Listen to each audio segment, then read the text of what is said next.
আসসালামু আলাইকুম। সংবাদে আপনাদের সবাইকে স্বাগত জানাচ্ছি। আমি ফিরোজ তোহা। শুরুতেই আরবে কেবলস সংবাদ শিরোনাম। বাংলাদেশের সর্বশেষ গুরুত্বপূর্ণ আপডেট সংবাদে আপনাকে স্বাগত। শুরুতেই সংবাদ শিরোনাম, পরে বিস্তারিত। শুরুতেই জানাবো, ডিসেম্বর থেকে আগামী বছরের জুনের মধ্যেই নির্বাচন হবে বললেন প্রধান উপদেষ্টা। প্রধান উপদেষ্টা প্রফেসর ডক্টর মোহাম্মদ ইউনূস বলেছেন, এবছরের ডিসেম্বর থেকে আগামী বছরের জুনের মধ্যেই নির্বাচন। এজন্য নির্বাচন কমিশন সব ধরনের প্রস্তুতি নিতে শুরু করেছে। এরপর জানাবো, মুক্তিযুদ্ধের শহীদ পুলিশ সদস্যদের প্রতি স্বরাষ্ট্র উপদেষ্টা আইজিপির শ্রদ্ধা। মহান স্বাধীনতা ও জাতীয় দিবস উপলক্ষে স্বরাষ্ট্র উপদেষ্টা লেফটেন্যান্ট জেনারেল মোহাম্মদ জাহাঙ্গীর আলম চৌধুরী, অবসরপ্রাপ্ত প্রধান উপদেষ্টার বিশেষ সহকারী মোহাম্মদ খোদাবক চৌধুরী ও inspector general of police IGP Baharul Alam মুক্তিযুদ্ধে শহীদ বীর পুলিশ সদস্যদের প্রতি গভীর শ্রদ্ধা জানিয়েছেন। এদিকে কাঁচি দিয়ে আঘাত করে জামাত নেতাকে হত্যা। চট্টগ্রামের লোহাগাড়ায় উপজেলায় জামাতের এক নেতাকে কাপড় কাটার কাঁচি দিয়ে আঘাত করে হত্যা করা হয়েছে। সোমবার ২৪শে মার্চ সন্ধ্যা ৬টার দিকে কলাজাউন ইউনিয়নের কানুরাম বাজারে এই ঘটনা ঘটে। এবারে জানাবো, বিয়ের জন্য চাপ দেয় সহকর্মীকে গলা টিপে হত্যা। চট্টগ্রামে একই পোশাক কারখানায় চাকরি করার সুবাদে তারা নিবন্ধন ছাড়াই স্বামী স্ত্রীর পরিচয়ে দীর্ঘদিন ধরে বসবাস করতেন এক নারী ও যুবক। কয়েকদিন ধরে ওই নারী যুবককে বিয়ে করার জন্য চাপ দিতে থাকে। এতে ক্ষিপ্ত হয়ে ওই যুবক নারীকে গলা টিপে হত্যা করেছে। এরপর অভিযুক্তকে গ্রেপ্তার করেছে পুলিশ। এদিকে গণ অভ্যুত্থানের ঘটনা প্রবাহ নিয়ে ওয়েবসাইট উদ্বোধন। জুলাই গণ অভ্যুত্থানের ঘটনা প্রবাহ সংক্রান্ত ওয়েবসাইটের উদ্বোধন করেছে অন্তর্বর্তীকালীন সরকারের তথ্য উপদেষ্টা মাহফুজ আলম। আজ ২৬শে মার্চ সচিবালয় তথ্য অধিদপ্তর পিআইডি এই ওয়েবসাইট inirigration.julayuprising.com উদ্বোধন করেছেন। এবং সর্বশেষ জানাবো, খাগড়াছড়িতে আগুনে পুড়ে ২০ ব্যবসা প্রতিষ্ঠান শেষ। খাগড়াছড়ির দিঘিনালায় আবারও অগ্নিকাণ্ডের ঘটনায় ১৮ দিনের ব্যবধানে আবারও পুড়ে ছাই হয়ে গেছে ২০টি ব্যবসা প্রতিষ্ঠান। আজ দিবাগত রাত ১:৩০টার দিকে দিঘিনালার বলখালী নিচের বাজারে একটি খাবার হোটেল থেকে আগুনের সূত্রপাত হয়। পরে ওই আগুন নিয়ন্ত্রণ করছে ফায়ার সার্ভিসের ৬টা ইউনিট। শেষ পর্যন্ত ২০টি দোকান পুড়ে শেষ হওয়ার পরে আগুন নেভাতে সক্ষম হয়েছে ফায়ার সার্ভিসের কর্মীরা। প্রিয় দর্শক, এতক্ষণ শুনছিলেন সংবাদ শিরোনাম, এবারে বিস্তারিত। তবে তার আগে বন্ধুরা, অনুরোধ থাকবে এই সংবাদটিতে একটি লাইক দিন। এই চ্যানেলে আপনি নতুন হয়ে থাকলে আমাদের সংবাদটি দেখতে দেখতে চ্যানেলটি সাবস্ক্রাইব করে রাখুন। কমেন্ট করে আপনার মূল্যবান মতামত জানিয়ে দিন আপনি বিশ্বের কোন দেশ থেকে বা বাংলাদেশের কোন স্থান থেকে আমাদের সংবাদটি দেখছেন এবং শুনছেন। এবারে বিস্তারিত। ডিসেম্বর থেকে আগামী বছরে জুনের মধ্যেই নির্বাচন বললেন প্রধান উপদেষ্টা। প্রধান উপদেষ্টা অধ্যাপক ডক্টর মোহাম্মদ ইউনূস বলেছেন, এবছরের ডিসেম্বর থেকে আগামী বছরের জুনের মধ্যেই নির্বাচন। এজন্য নির্বাচন কমিশন সব ধরনের প্রস্তুতি নিতে শুরু করেছে। আগামী নির্বাচনটি বাংলাদেশের ইতিহাসে সবচাইতে অবাধ, সুষ্ঠু ও গ্রহণযোগ্য নির্বাচন হবে। মহান স্বাধীনতা দিবস ও পবিত্র ঈদুল ফিতর উপলক্ষে মঙ্গলবার সন্ধ্যায় জাতির উদ্দেশ্যে এক ভাষণে সব কথা বলেছেন তিনি। প্রধান উপদেষ্টা বলেন, জাতীয় ঐক্যমত্য কমিশন তাদের কাজ শুরু করেছে। ৬টি সংস্কার কমিশনের ১৬৬টি সুপারিশ ও পূর্ণাঙ্গ প্রতিবেদন সহ ৩৮টি রাজনৈতিক দলের কাছে চিঠি দেওয়া হয়েছে। ইতিমধ্যেই রাজনৈতিক দলগুলোর সঙ্গে বৈঠক শুরু হয়েছে। দেশের রাজনৈতিক দলগুলোর খুবই ইতিবাচকভাবে সংস্কার কাজে সাড়া দিয়েছে। তাদের মতামত তুলে ধরেছে কোন রাজনৈতিক দল কোন কোন সংস্কার প্রস্তাব করেছে, কোন কোন বিষয়ে একমত হয়েছে, কোনটিতে দ্বিমত হয়েছে, সেসব বিষয়টি সামনে আনা হবে। এটা আমাদের জাতির জন্য অত্যন্ত সুখকর বিষয় যে প্রতিটি রাজনৈতিক দলই সংস্কারের পক্ষে মত দিয়েছে।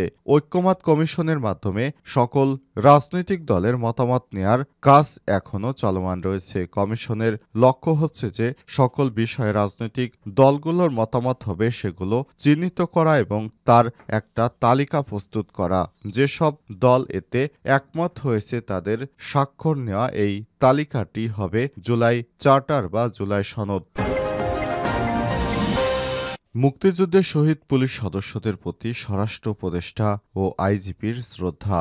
মহান স্বাধীনতা ও জাতীয় দিবস উপলক্ষে স্বরাষ্ট্র উপদেষ্টা লেফটেন্যান্ট জেনারেল মোহাম্মদ জাহাঙ্গীর আলম চৌধুরী, অবসরপ্রাপ্ত প্রধান উপদেষ্টার বিশেষ সহকারী মোহাম্মদ খোদাবক চৌধুরী এবং inspector general of police IGP Baharul Alam মুক্তিযুদ্ধের শহীদ বীর পুলিশ সদস্যদের প্রতি গভীর শ্রদ্ধা নিবেদন করেছেন। বুধবার ২৬শে মার্চ সকাল ৮টায় রাজধানীর রাজারবাগ পুলিশ লাইনসে পুলিশ স্মৃতিসৌধে প্রধান উপদেষ্টা স্বরাষ্ট্র উপদেষ্টা লেফটেন্যান্ট জেনারেল মোহাম্মদ জাহাঙ্গীর আলম চৌধুরী, অবসরপ্রাপ্ত এবং প্রধান উপদেষ্টার বিশেষ সহকারী মোহাম্মদ খোদাবক চৌধুরী ফুল দিয়ে শ্রদ্ধা নিবেদন করেছেন। এ সময় আইজিপি বাহারুল আলম, ডিএমপির কমিশনার শেখ সাজ্জাদ আলী, র্যাব মহাপরিচালক কেএম শহীদুর রহমান উপস্থিত ছিলেন। একটি সুসজ্জিত পুলিশের দল গার্ড অব অনার প্রদান করে তাদের তখন বিউগলের করুণ সুর বাজানো হয়। পরে আইজিপি বাহারুল আলম পুলিশ স্মৃতিসৌধ পুষ্পস্তবক অর্পণ করে বীর পুলিশ সদস্যদের প্রতি শ্রদ্ধা জানান। তারপর ডিএমপির কমিশনার শেখ মোহাম্মদ সাজ্জাদ আলী, বাংলাদেশ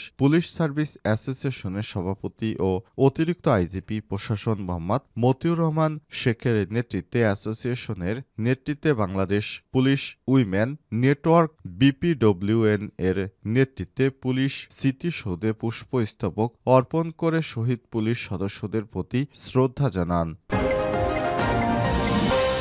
কাঁচি দিয়ে উপচুজ্য পরে আঘাত করে জামাত নেতাকে হত্যা। চট্টগ্রামের লোহাগাড়ায় উপজেলায় জামাতের এক নেতাকে কাপড় কাটার কাঁচি দিয়ে উপচুজ্য পরে আঘাত করে হত্যা করা হয়েছে। সোমবার ২৪শে মার্চ সন্ধ্যা ৬টার দিকে উপজেলার কলাউজান ইউনিয়নের কানুরাম বাজারে এই ঘটনা ঘটে। নিহত জামাত নেতার নাম নুরুল হক ৫৩। তিনি ওই ইউনিয়নের বলিপাড়া এলাকার মৃত আজিজুর রহমানের ছেলে। পেশায় পল্লী চিকিৎসক ছিলেন তিনি। এই ঘটনায় জড়িত থাকার অভিযোগে সজীব বড়ুয়া ৩৫ নামে এক যুবককে আটক করেছে পুলিশ। আটক যুবক এক ইউনিয়নের বড়ুয়াপাড়া এলাকার খোকা বড়ুয়া ছেলে। তিনি পেশায় একজন দিনমজুর। নিহত নুরুল হক জামাত ইসলামের সহযোগী সংগঠন শ্রমিক কল্যাণ ফেডারেশন কলাজন ইউনিয়ন ৬ নম্বর ওয়ার্ড শাখার তত্ত্বাবধায়ক ছিলেন। তথ্য নিশ্চিত করেছে শ্রমিক কল্যাণ ফেডারেশন লোহাগাড়া উপজেলা শাখার সভাপতি আব্দুল সালাম। এ বিষয়ে কানুরাম বাজার ইউনিয়ন কমিটির সাধারণ সম্পাদক বাদশা মিয়া বলেছেন, জামাত নেতা নুরুল হক কানুরাম বাজার একটি চেম্বারে রোগী দেখতেন। সোমবার সন্ধ্যায় তিনি পাশের একটি গ্রাম থেকে রোগী দেখে চেম্বারে ফিরে দেখেন সজীব বড়ুয়া মাদকাসক্ত হয়ে তার চেম্বারে বমি করছে।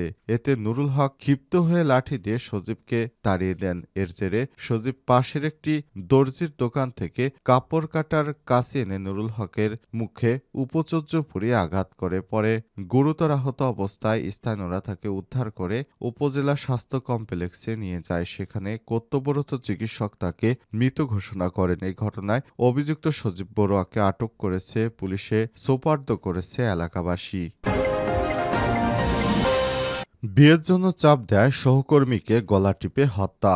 চট্টগ্রামে একই পোশাক কারখানায় চাকরি করার সুবাদে নিবন্ধন ছাড়াই স্বামী স্ত্রীর পরিচয়ে একসঙ্গে বসবাস করতেন এক নারী ও যুবক। গত কয়েকদিন ধরে বারবার বিয়ের নিবন্ধনের কথা বলা পরেও রাজি হচ্ছিলেন না স্বামী। পরিচয় বসবাস করা ওই যুবক তাই মামলা ও লোকজনকে বলে হুমকি দেন তার সঙ্গে বসবাসকারী ওই নারী। এতে ক্ষিপ্ত হয়ে গলা টিপে খুন করা হয় ওই নারীকে। সোমবার ২৪শে March Chittagong police bureau of investigation পিবিআইয়ের পক্ষ থেকে এই তথ্য জানানো হয়েছে। এর আগে গতকাল রোববার নগরের চানগাঁওয়ের মোহরা এলাকা থেকে জ্যোৎস্না আক্তার ৩০ নামে ওই নারীকে হত্যার ঘটনায় নয়ন বড়ুয়া ২৯ নামে ওই যুবককে গ্রেপ্তার করা হয়।